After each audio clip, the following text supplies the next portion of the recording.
Titulli ka ardhur në mënyrë shumë natyrale. Këto poezi janë shkruar herët, edhe janë shkruar në një moshë kur ëndrat janë shumë. Kjo është tunë sjell në ekranin e televizionit Apollon në emisionin Personazhe në Fokus, vajzën myzeqare Irida Mëhilli me librin e saj të dytë, Parada e ëndrave. Poezitë e këtij libri burojnë nga thellësia e shpirtit të saj, ku mungesa e shikimit fizik është zvendësuar nga drita e brendshme që ajo e ka kthyer në forcë dhe frymëzim. Irida sheh botën bardhë e zi, por i dhuron lexuesit një univers plot ngjyra, emocionesh e ndjenjash. Në intervistën me gazetarin Ndriçim Gjoshi, ajo flet për jetën, artin dhe dashurinë për gjithçka që e rrethon, me fjalë të ndjera dhe thellësi shpirtërore që prekin çdo zemër.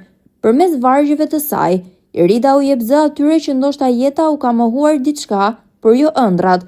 Poezitë e saj janë dritare nga ku ajo sheh botën me sytë e shpirtit.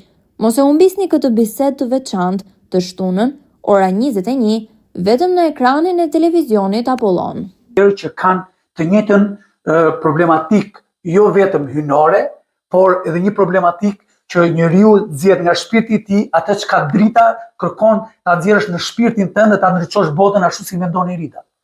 Unë do të doja dhe do t'i ftoja të gjithë ta lexonin këtë libër, jo vetëm ata që kanë problematika, jo vetëm personat që vuajnë nga probleme të ndryshme, qoftë shëndetësore, shpirtërore apo familjare, por kushdo që mendon se jeta është e vështirë, duhet ta shohin dhe ta lexojë këtë libër, sepse jeta nuk është vërtet e vështirë, ose sepse të gjithë njerëzit kalojnë nëpër vështirësi.